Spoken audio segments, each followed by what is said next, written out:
Breaking down the dogs, we got Savannah Lee Richardson on the line from Dawn of the Dog, and we're looking at the wide receivers at Georgia. George Pickens, of course, didn't get to play much last year, but he's off to the NFL and should be a pretty premier selection there.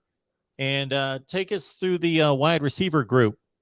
So I'm going to come out and make a pretty bold prediction here, but I think this year's wide receivers group is going to be better than last year.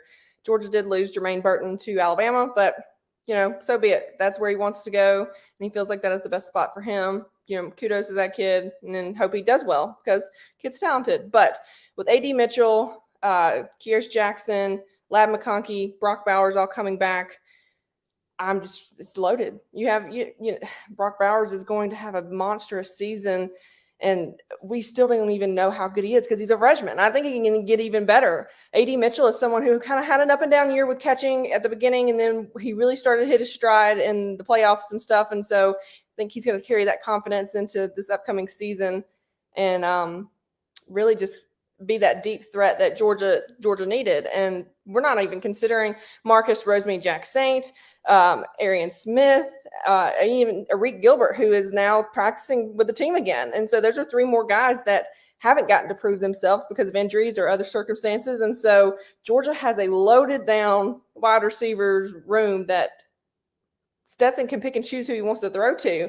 I'm not even considering Dominic Blaylock, who was also hurt most of the year last year and just really didn't do much of anything outside of special teams. And it's exciting. That's what probably the room I'm most excited about. I'm usually tight ends and other things, but I know I'm including the tight ends this year with them. But that group has so much talent and potential.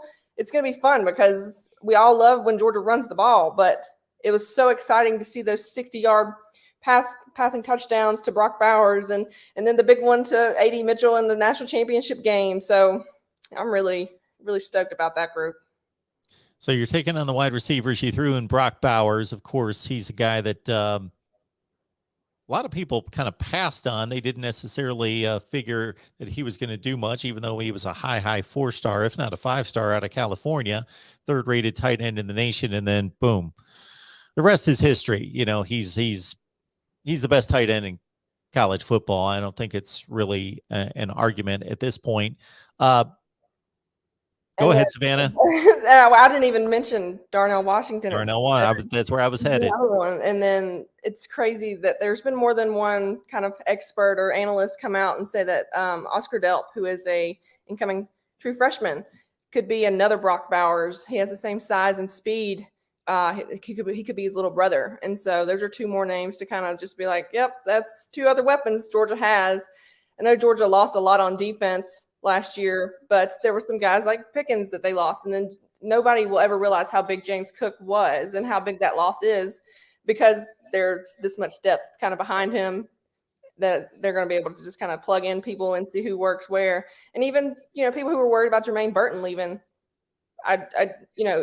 second, number 2 wide receiver on the list after the year, but A.D. Mitchell was right there with him. And so I wouldn't be worried at all about Georgia's wide receivers heading into the spring.